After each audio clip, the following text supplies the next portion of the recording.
샬롬, 류 선생의 구속사 천국 열차, 유도순 목사님의 신구약 성경 파노라마를 낭독하는 시간입니다. 지금은 여호수아 파노라마의 8장입니다. 아이를 너희 손에 주었노니 복병할지니라. 도표 해설. 8장은 아이성을 점령하는 내용입니다. 여호와께서는 여리고성을 점령할 때와 같이 그 성읍과 그 땅을 다 너의 손에 주었느니 라고 하십니다. 1절, 18절에서도 내가 이 성읍을 너의 손에 주리라고 거듭 말씀하십니다. 그러므로 8장의 주제는 아이를 너의 손에 주었느니가 됩니다. 8장 도표를 보십시오. 다 너의 손에 주었느니 내가 이 성읍을 너의 손에 주리라가 중심에 와 있습니다. 하나님께서 이같이 허락하심에 대하여 인간은 복병할지니라, 복병이 있고 등 복병하고 있는 자세를 보게 됩니다. 아이성을 너의 손에 주었느니 하신 하나님은 첫 단락에서 복병할지니라고 작전을 지시합니다. 둘째 단락은 말씀대로 순종한 내용이고 셋째 단락은 명하신 대로 성읍을 탈취함이며 넷째 단락에서는 이 사건 후에 에발산의 단을 쌓고 순종하면 축복이요 불순종하면 저주라고 하는 순종과 불순종의 교훈을 백성들에게 낭독해 줍니다. 이것이 8장의 대의입니다. 그렇다면 하나님께서는 여리고를 점령할 때와는 달리 아이성을 공격할 때는 어찌하여 복병 작전을 명하셨는가 하는 점입니다. 내용 관찰. 8장의 내용은 아이성을 정복하는 기사입니다. 7장에서는 1차 공격에서 실패한 내용이 기록되어 있는데 그렇다면 7장에서는 어째서 실패하였고 8장에서 승리한 비결은 무엇일까요? 7장 11절에 보면 하나님께서 말씀하시기를 이스라엘이 범죄하여 내가 그들에게 명한 나의 언약을 어기었나니 하며 실패의 원인이 언약을 어긴 데 있음을 지적하셨습니다. 아간의 범죄를 가리켜 언약을 어겼다고 말씀하고 있습니다. 이러한 말씀은 7장 15절에서도 여호와의 언약을 어기고 이스라엘 가운데서 망령된 일을 행하였음이라고 거듭 말씀합니다. 언약을 어겼다는 말은 언약에 대한 믿음을 저버렸음을 의미합니다. 왜냐하면 믿음이란 덮어놓고 믿습니다 하는 것이 믿음이 아니라 언약에 대한 반응이 믿음이기 때문입니다.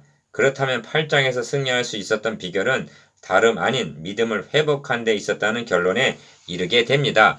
그들이 어떻게 해서 믿음을 회복하게 되었는가에 초점을 맞추어 관찰해 보고자 합니다. 여리고성을 함락시킬 수 있었던 것은 여호와의 언약을 신종한 믿고 따랐던 때 있었으나 아이성을 공격할 때에는 여호와의 언약을 어기고 즉 언약을 신종하는 믿음을 저버린 상태였기 때문에 그들은 실패할 수밖에 없었습니다. 그런데 7장을 관찰해보면 정도의 차이는 있을지라도 믿음을 저버린 사람은 아간 한 사람만이 아니었음을 암시해주고 있습니다. 아이성을 정탐하고 돌아온 정탐꾼들은 보고하기를 백성을 다 올라가게 말고 이 3,000명만 올라가서 아이를 치게 하소서. 그들은 소순이 모든 백성을 그리로 보내어 수고롭게 마소서 라고 했습니다. 7장 3절.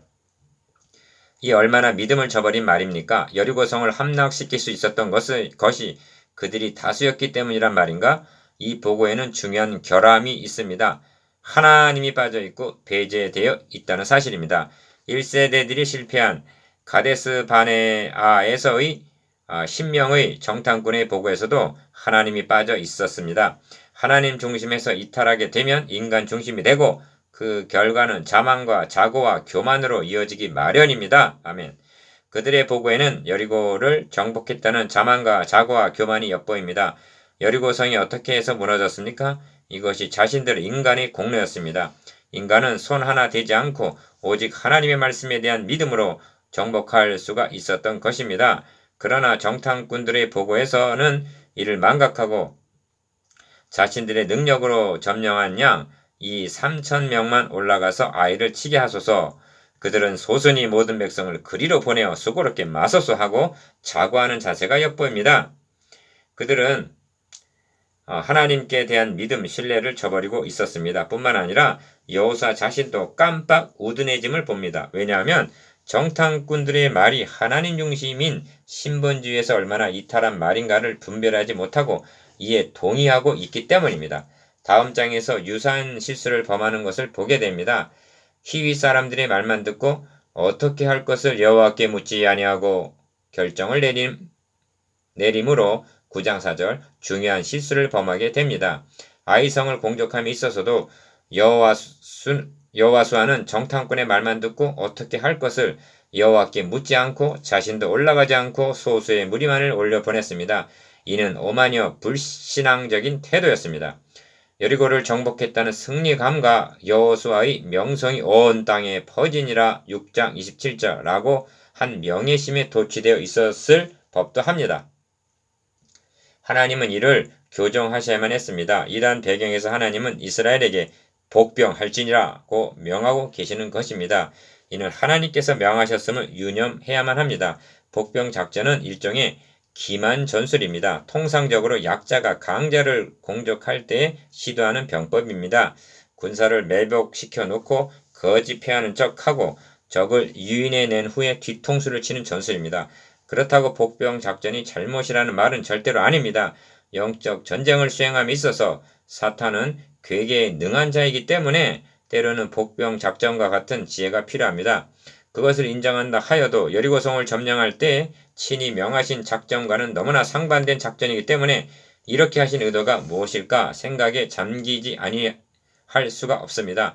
여리고성을 공격할 때는 얼마나 당당했습니까? 나팔을 불면서 언약궤를 앞세우고 매일 한 바퀴씩 성을 돌 때 기세가 얼마나 당당했겠습니까? 만일 복병작전이 필요했다면 그때가 적절했을 것 같은데 여리고보다 아주 작은 아이성을 공격하는데 복병작전을 명하시다니? 복병작전이 아니고는 아이성을 점령할 수 없다는 것인가? 하나님의 방법은 얼마든지 다른 방법이 있으셨을 것입니다. 그런데도 복병하라고 명하시는 데는 필시 의도하심이 있으셨기 때문입니다. 본문 중에는 복병과 매복이라는 말이 10번이나 나옵니다. 복병이란 군사를 땅에 엎드려 있게 하는 것이요. 매복한다는 말은 땅을 파고 들어가서 숨는 것을 말합니다. 참으로 성경은 완전하여 영혼을 소생케 하고 여호와의 증거는 확실하여 우둔한 자를 지혜롭게 합니다. 시편 19편 7절 7장에는 하나님께서 왜 복병할 것을 명하셨는가에 대해 빛을 비춰주고 있습니다. 제일 먼저 복병한 사람이 누군지 아십니까? 7장 6절에 제일 먼저 복병한 사람들이 있습니다. 여호수아가 옷을 찢고 이스라엘 장로들과 함께 여호와의 궤 앞에서 땅에 엎드렸다고 말씀합니다. 땅에 엎드려 이것이 복병입니다. 그뿐만 아니라 머리에 티끌을 무릅쓰고 7장 6절 이는 영락없는 매복입니다. 여호수아는 자신을 믿다가 아이 공격에 실패하는 후에야 복병하였고 매복하였던 것입니다. 2차에 성공할 수 있었던 비결이 여기에 있습니다. 하나님 앞에 엎드리는 것입니다. 나라고 하는 존재는 죽어 나라는 존재는 죽어 땅에 매장하듯이 매복하는 것입니다. 백성들을 다 올라가게 말고 이 3,000명만 올라가서 아이를 치게 하소서. 그들은 소순히 모든 백성을 그리로 보내어 수고롭게 마소서 하고 7장 3절 어깨에 힘을 주던 그들은 지금 어떤 모습, 어떤 자세를 하고 있습니까? 하나님께서는 이 3,000명만이 아니라 군사를 다 거느리고 아이로 올라가라고 말씀하셨습니다. 1절 그리고 복병하라고 명하십니다. 그들은 그 밤에 땅에 엎드려 무슨 생각에 잠겨 있었을까요? 바로 이것입니다. 하나님께서는 그들을 낮추시고 하나님만을 의뢰하는 법을 배우게 하기 위하여 복병, 즉 땅에 엎드릴 것을 명하셨던 것입니다. 18절의 명령이 하나님의 의도하심을 더 강화시켜주고 있습니다.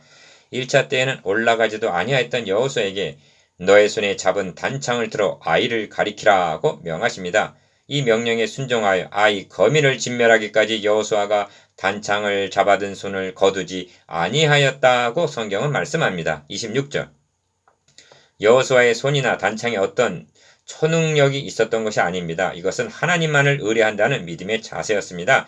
이 장면은 아말렉을 칠 때 모세의 팔이 내리지 아니함과 같은 장면입니다. 출애굽기 17장 12절 다른 점이 있다면 여호수아의 손이 내려오지 않도록 받쳐 주었다는 기록이 없을 뿐입니다. 그 손이 얼마나 힘들고 피곤하였을까요? 아이 거민을 진멸하기까지 단창을 잡아든 손을 거두지 아니하였다니 어떻게 보면 인간의 한계로는 불가능해 보입니다. 여호수아는 손에 단창을 들고 그때 무슨 생각을 하고 있었을까요? 그도 자기를 의뢰하지 말고 하나님만을 의뢰하는 법을 배우고 있었던 것입니다. 복병하는 자세나 진멸하기까지 손을 들고 있는 것이나 둘 다 기도의 자세임을 유의하십시오.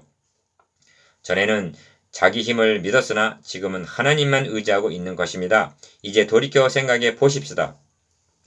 아간이 범죄하지 아니하였고 그들의 믿음이 해이해지지 아니하였어도 하나님께서는 복병 작전을 명하셨을 것이라는 생각이 드십니까?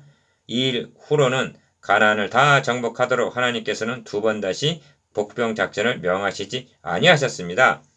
영적 전쟁을 수행하는 데 있어서 다음 대에 나가는 여리고 작전과 겸비한 마음으로 복병하는 아이 작전은 언제나 병행되어야만 합니다. 하나님께서는 그들에게 위로도 잊지 아니하십니다.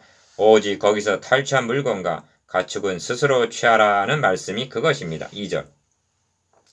여리고 때와는 달리 마음대로 가져도 좋다는 허락이 떨어진 것입니다. 광야 생활에 쪼들린 그들이 여리고의 풍부한 물질을 대하게 되었을 때 얼마나 마음이 동하였을까요? 그러나 이를 억제하고 언약을 지킨 자들에게 풍성한 보상을 해주고 계십니다. 여리고 뒤에 아이가 준비되어 있다는 사실을 아간이 알았다면, 하나님은 그렇게 선하신 하나님이심을 믿었다면 얼마나 좋았을까요? 사탄은 가나안에 첫 발을 들여놓은 신생교회를 부패케 하려 하였으나 하나님께서는 이것을 가지고 협력하여 선을 이루게 하셨습니다. 하나님의 훈련 계획을 통하여 믿음을 회복한 그들은 여호와께 단을 쌓고 번제와 화목제를 드림으로 헌신을 다짐합니다. 30절 31절 때에 30절 하고 에발산의 언약갱신이 아이성의 복병 작전이 있은 직후에 이루어지고 있음은 의미심장합니다. 자신을 의지하다가 고배를 마시기도 하고 하나님만 의지하여 승리의 축복을 맛본 그들은 모세를 통하여 말씀하신 대로 신명기 27장 1절에서 4절 에발산과 그리심산의 두 편으로 갈라서서 하나님의 말씀에 순종하면 축복이요 거역하면 저주가 임한다는 언약을 다짐하고 있음은 언약을 다짐 갱신 너무나 아름답고 당연한 일이라 하겠습니다. 적용. 하나님께서는 사도 바울을 들어 쓰실 때도 같은 방법을 사용하셨습니다. 형제들아 우리가 아시아에서 당한 환난을 너희가 알지 못하기를 원치 아니하노니 힘에 지나도록 심한 고난을 받아 살 소망까지 끊어지고 우리 마음에 사형 선고를 받은 줄 알았으니 하고 진술합니다. 고린도후서 1장 8절에서 9절. 주님은 사랑하는 사도에게 이런 극심한 시련을 왜 허용하셨을까요? 이는 우리로 자기를 의뢰하지 말고 오직 죽은 자를 다시 살리시는 하나님만 의뢰하게 하심이라고 그 목적하심을 깨달았던 것입니다. 우리에게도 동일합니다. 형통하다고 자기 잘나서 그러한 줄 알고 자고하지 마십시다. 시련을 만나거든 나를 낮추시며 하나님만을 의뢰하게 하시려는 훈련 계획임을 깨닫고 즉시 하나님 앞에 복병하십시다. 나누어 봅시다. 1. 매복 작전을 명하신 하나님의 의도가 무엇입니까? 2. 그들에게 향한 위로와 보상이 무엇입니까? 3.